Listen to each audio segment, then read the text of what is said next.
Hey PMC fans, what's going on? It's your boy Noah JTRA, or the Rockin Aerodactyl, here with CJ, coach of the Baltimore Oriolus. Hey, it's a friend choice CJ here. Thanks for hopping on to this interview with me, man. Oh, thank you for coming on and you know, tolerating my terrible name pronunciations. You nailed it, man. It's all good. All right, woo, first time for everything. So first off, welcome to season 2 of the PMC. Would like to welcome you. Thanks. And we'll begin this interview the same way I like to start every interview. How did you find the PMC? So I've been a good friend with Jay Specs for a little while now. He and I were both competitors in the Orange League Season 2. Shout outs to my man, the Ryan Plummer. And he and I didn't get to battle in that league. We actually were supposed to battle one another, but Jay Specs will tell you the week that we were supposed to battle, he was stuck in Massachusetts and wasn't able to get onto a computer. So I guess he was just so intimidated by me that he decided to stay away from his computer the whole week our battle was due. Oh, wow.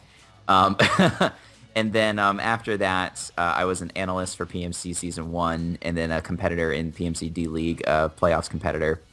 And at the time of this recording, I still have not been eliminated. So be on the lookout to see if your boy Choice CJ can make it to the championship or even further. Ooh, nice. So are you hoping to face Jay Specs this season Yeah, after he yeah, eliminated him? yeah. I would like to play Jay Specs. He and I talk pretty much every day, and it would be really fun to put our battling skills to the test, especially in the league that he started. Eh, Uh, he- oh, sorry. yeah, Continue. no, that was all I was gonna Okay. say. So you said you were an analyst? Yes, that's correct. Man, I think you're one of the first people that were an analyst. Everyone else has been a competitor, and I don't know if you know me, but I'm new to the whole league format. I'm just a VGC player in real life. That's all I really do. So I've decided not to be a coach, but an analyst, and here I am interviewing an analyst and now a coach. So I feel so small and inexperienced. I almost said Yeah, well, I mean, unexperienced. yeah, I mean, I don't know if you're trying to become a competitor in league style format one day, but everybody's got to start somewhere. Like I randomly got into it by finding Ryan Plummer on Reddit, and he's like, "Hey, yeah, come join our league." And I think it's been a pretty crazy trip since then. I've been in, I guess this will be my fourth league that I'm Oh, competing in, wow. no, my fifth league. And yeah, I did an analysis for PMC Season 1, and I've been doing some analysis for some other leagues, and been able to start a YouTube channel, and it's not really big yet, Well, but, define you know, big. for me, it's like 50-some subscribers, which is big for me. You know, I'm sure that to the big PokeTubers out there who've been doing this for a while, it doesn't really mean anything, but to someone like me, it's really special. No, I hear you. I was 50 not too long ago, so yeah, I completely hear you. So, congrats on 50, by the way. Thanks. So, you talked about how you found the PMC, but what are your thoughts on the PMC? So PMC is a very cool league. The thing that I like about PMC is that the chat's always active. It's got a really good collection of people. Not that the other leagues I'm in have bad collections of people. I'm not trying to say that, but PMC is just has an certain amount of excitement about it. I don't know if it's just because of the people that are in it, or if it's because of the 3DS league, or what it is. In terms of like the format and stuff, you know, it's not too crazy, especially compared to the experience I just had at the D League where they had the quote-unquote suspect test, where Pokemon such as Genesect and Hoopa Unbound and Mega Metagross were all allowed. So, you know, I'm not going to be too worried about any of the threats that I'm going to have to deal with this season after having to handle those sorts of crazy threats this past season in the D League. So yeah, I'm just really looking forward to it and being able to show off my set of skills with this set of competitors. I haven't played almost anybody from this league except for like Kyle in the past. You literally answered like 4 of my questions in that one statement.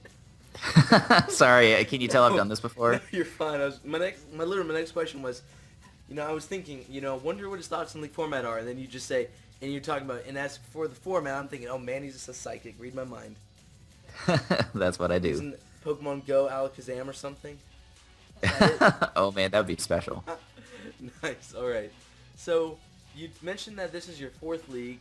Do you want to elaborate on any of your prior league experience?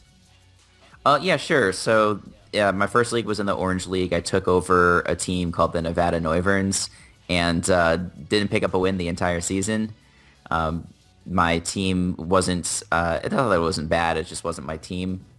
I had like 5 psychic types, and it just wasn't a good match for me. But then the next season, or the next league that I joined was the UBC Season 2, and I drafted a cool team with like Clefable, Mega Sableye, Mega Entei. Sableye, yes. Sorry, not Mega Sableye, Mega Sceptile. Oh, still pretty cool. Um, Mega Sableye was my PMC D League Mega. But anyway, so I was able to actually win the championship in UBC Season 2. Uh, Congratulations. Thanks. Yeah, it was very exciting. And so I did that. Then yeah, joined the PMCD League with a Pokemon with a team featuring Manaphy, Skarmory, and Mega Sableye. As I alluded to earlier, I've also been in some like non-YouTube leagues with friends, and I've been able to use teams with like Mega Lopunny and Kyurem Black and stuff like that. So I'm still like relatively new, and you compare to people like Tyler and Verd who have been in like 1,000 leagues, but I feel like I'm starting to become more experienced. Alrighty. So you mentioned that, you've been in a lot of leagues and clearly have a lot of battles under your belt. What do you think is your greatest strength when it comes to battling? Um, that's a good question. So I'll take it even, I guess, one step further back than that. I think one thing that I've been able to really excel at is drafting.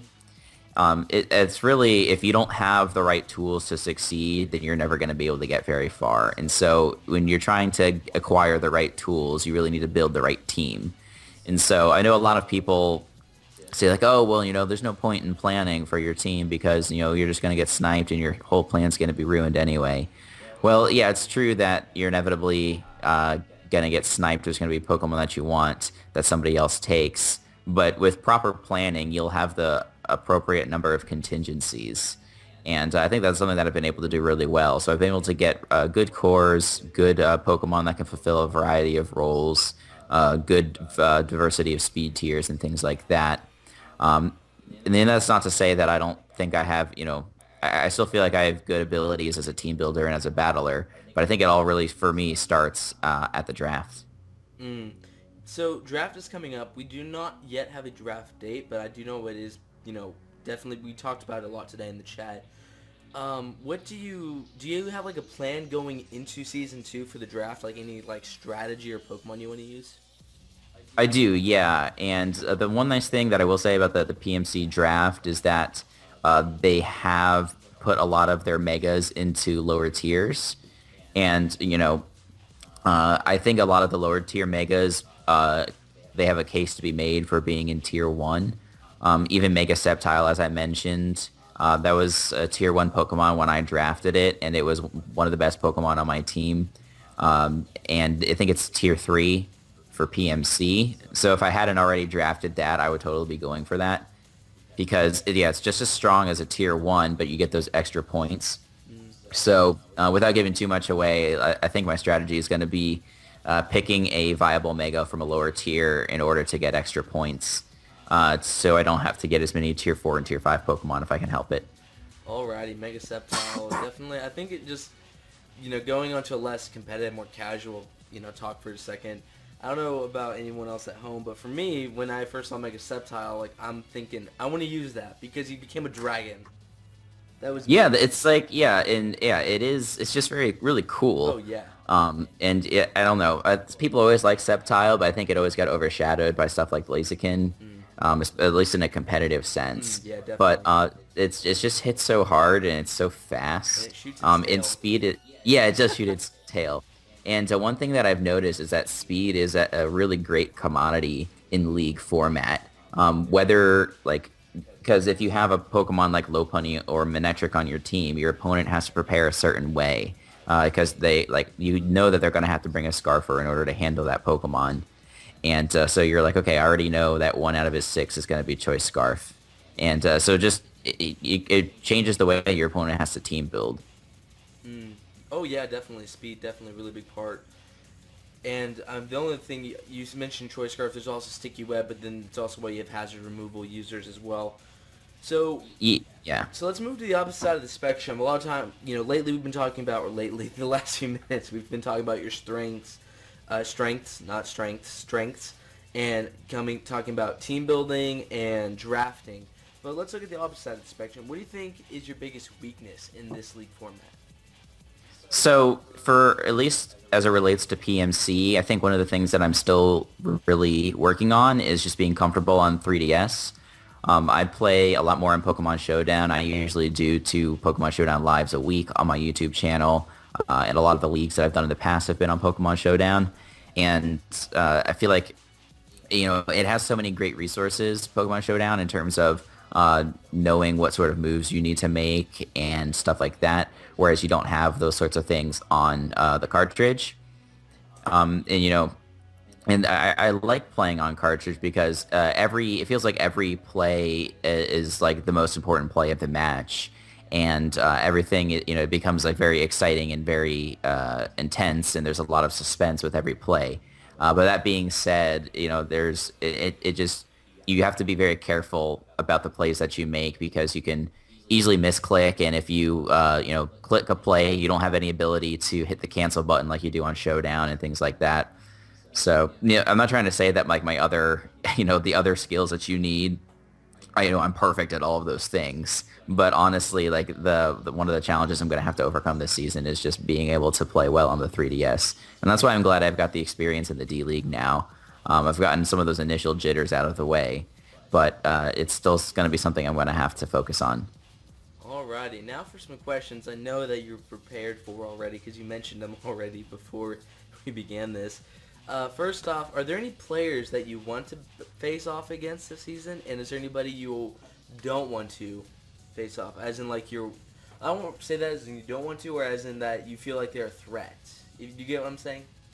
Yeah, no, I understand. Yeah. So I'm probably most looking forward to playing Verd and J-Specs just because I've known them the longest, and I actually haven't had the chance to go against them 1v1. Like I've watched 100 of their battles and stuff like that, but it's never been me versus them. And then also Tyler is another guy who I've known for a long time who I don't talk to him on a daily basis like I do the other guys, but he's also just a cool person and someone I'm looking forward to facing.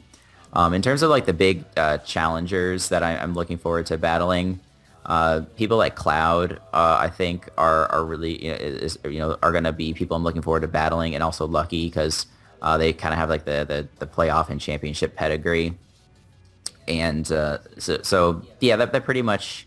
I'm looking forward to playing everybody, of course, but I think those are the highlights for me. Alrighty, and now let's move over to not the trainers, but the Pokemon themselves. Let's begin with, what, in your opinion, your professional opinion, is the most overrated Pokemon in this league format? Okay. I mean, I'm going to try and look at the tier list real quick just so I don't pick the same ones that I pick every time. Because, people like to say Mega Altaria is overrated. I think Mew is probably overrated. I think... I don't know if this one is like more controversial or not, but I think without the sand, Excadrill isn't all that amazing.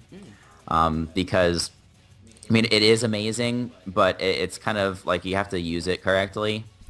I used it in UBC Season 2, and yeah, like just without without the speed boost from the sand, it's a lot easier to deal with because if it's it either has to be Scarf in order to outspeed everything, in which case you don't have the ability to switch up moves, obviously, and you also lose a lot of power because you're not running an Adamant Nature, you're not running a Life Orb. And then also, like, if you're on a team and Excadrill is like your only means of hazard removal, it's kind of pressured into being your Rapid Spinner every week. So either you're giving up a move slot or you have to run it defensive. I do think, though, that like defensive Excadrill, like with Toxic, is very good. But yeah, it's tough, especially without the sand. It's just not as versatile as it is in OU. But I think it's very good. I'm not trying to say that it's not. I just don't think it's got whereas it's like probably like a top 5 Pokemon in OU, I don't think it's a top 5 Pokemon in Draft League format. So that inherently, I guess, makes it overrated. Yeah, I think I'll stick with that for now. Alrighty, now what about the most underrated Pokemon in League format? Oh, that's a good question. Um, hmm. There's a lot of, I think some of the Pokemon, I think Garchomp's kind of underrated. Because everyone just kind of looks at like the 4 times ice weakness and they're like, oh, well, this is obviously going to be very easy to overcome. But, and everyone also tends to think of the defensive Chomp set if you're, an OU player. But Garchomp is very, very good offensively. And it's not like the fastest thing, but the fact that it's faster than base 100 makes it very threatening because you're only going to have so many Pokemon on your team that are faster than base 100. The majority of them are going to be less, and so Garchomp can threaten all of those things. I'm trying to look at some of the other tiers. I think Hydreigon in tier 2 is very undervalued. I think that's it has a great diversity of moves, and it's got pretty good power, especially if you put like a Life Orb or a Choice Specs on it. I think that whoever drafts that Hydreigon in tier 2 is going to be getting a tremendous value out of that. And then other things that I saw on here that were lower tiered relative to what I expected. Regular Blastoise in tier 4, I think, is a very, very good value. I think Blastoise is probably the sturdiest and most reliable Rapid Spinner in League format. It might not be the best Pokemon that gets Rapid Spin, but I think it's the most reliable hazard remover. Plus it's a good bulky water, which you always want on your team. It has Scald. It gets moves like Mirror Coat, so it's very diverse in my opinion. So that's, I guess that was like 3. So I'll just leave it at that so I don't spend another 30 minutes talking about this. No, Because I could if you let me. oh yeah, no. Really quickly, I like to expand. Now, correct me if I'm wrong, but when it comes to natural gift and hidden power, there isn't a fairy one, correct? There might be a natural gift fairy. I don't know for sure, but there is no hidden power There's fairy. no hidden power fairy. All right. The reason I was mentioning that was because you mentioned Hydreigon. What's like about Hydreigon is because in League format, a lot of people use hidden power to surprise and take advantage of that 4 times weakness, but you really can't do that with Hydreigon because of the lack of fairy hidden power. So I just wanted to expand on that really quickly. Yeah, that's really true. It's harder to exploit, and that's kind of nice because I think Hydreigon has a surprising amount of utility as a defensive Pokemon. Like, it gets Roost, and it's got good natural bulk. Dragon is a good typing. Dark, unfortunately, is not because it could be taken advantage of from, like you said, Fairy, but also fighting. And then you combine that with Dragon's weaknesses to Ice and to Dragon itself. But in the right matchup, I think it's very good. It also has a great move pool. Yeah, it really does, both physical and special. So it's good. It has the potential to be a really good wall breaker because it could, like, honestly, like a max attack, max special attack set would not be bad. As crazy as that sounds, I've seen Pokemon like Nidoking run with max attack, max special attack, and they just destroy teams. Especially because a lot of people like to run balanced teams in League format. So you get a Pokemon like Nidoking or Hydreigon in there, and they just eat those teams up. Oh, completely, yeah. And I like how you talked about the physical spectrum too. I have a quick memory about being a young little senior at St. Louis Nationals and seeing Hydreigon versus Kangaskhan, thinking, I bet that Hydreigon's going to superpower, and seeing it just, oh, those memories. I remember That's pretty everyone's excellent. like, wait, what? Superpower Hydreigon? I'm thinking, yes, predictions. I just remember being on Cerebi and seeing them, like, oh, that'd actually be an interesting idea. But moving on back to PMC as well as yourself. So you definitely have a lot of experience in this format. Again, this is your 4th league. You've been an analyst for it, so you have a lot of knowledge as well as the battling skills, unlike some people, myself. What are your expectations for yourself going into this league? It's gonna be tough.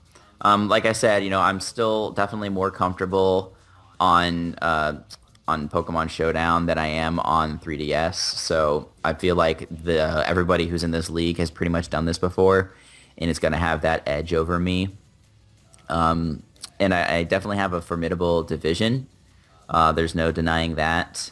But that being said, I do expect to be a playoffs competitor. I don't think I can say with any certainty that I'll be going to the championship. But I think that I'll at least be somebody that people are not looking forward to battling in the playoffs. Yeah, I think that pretty well describes without sounding like too arrogant or anything, what my expectations are for this season. Alrighty. And when it comes to team building, drafting, and battling, do you have any inspiration, any players you look up to? Uh, in terms of people I look up to, so I watch a lot of league format on YouTube. Was really first a UCL fan, and then I learned about the GBA, and have really begun to enjoy that. So I enjoy watching people like A Drive and Mega Mogwai in league format and stuff like that. Just in terms of Smogon battling, I really like to watch people like Pokeaim, who obviously is also a UCL competitor and was the champion of their season one and also their off season. And then there's just pretty much everybody in that crew on YouTube, like Blunder and MV and Chimpact. I really enjoy watching, and they all have. I feel like they're all fairly offensive players with the teams that they like to use. I think I generally prefer somewhere between balance and and offense in terms of my play style. And those guys just think about the game in a different way. And so I try to watch I try to watch as many battles and as many videos as possible, and just try and absorb as much as I can, and just make sure I'm always thinking about the game in a long term sense, thinking about more than just the immediate turn, thinking about what are the paths to victory, and what do I need to do to prevent a defeat. Alrighty. Thank you for your words, and for I'm talking about the whole interview itself. Thank you for your time and for your knowledge for those less knowledgeable, and just for coming on board and being interviewed. Yeah, no problem. Thank you for your time. I know the analyst job is a very tough one, and not always with all the glory that the players have. So It's fun. you're It's fighting the definitely a good lot of fight. fun. Yes, certainly. One more question just before we get, head our separate ways. Some of us like yourself got to go win some leagues. Just one final question. Who will be our PMC Season 2 champion? Oh, I had no idea this question was coming. I think so. Let's go with this. It's gonna be CJ versus Verd in the championship. I'll leave it up to the fans to decide who is going to be the champion. CJ versus Verd. So yourself versus Verd and Verd Incarnate. All right, that was a fun interview. But interesting. So guys, tell us in the comments, Verd or CJ, who would win? Again, thank you for your time and for coming on board. This is a lot of fun, and hopefully, me being the interview guy, hopefully I'll be doing more interviews in the future with you. Yeah, absolutely. Looking forward to it. Alright, and for those viewers at home, thank you for watching another interview of the PMC. We're getting to know the coaches a little bit before the actual tournament begins. We got draft coming up pretty soon. Looking forward to that. Hope you guys will enjoy seeing what the coaches and who they will be drafting for their team. Again, guys, thank you for watching. I am Noah JTRA, joined with CJ. Again, thank you for joining us. Hope to see y'all in the next video. Bye, guys.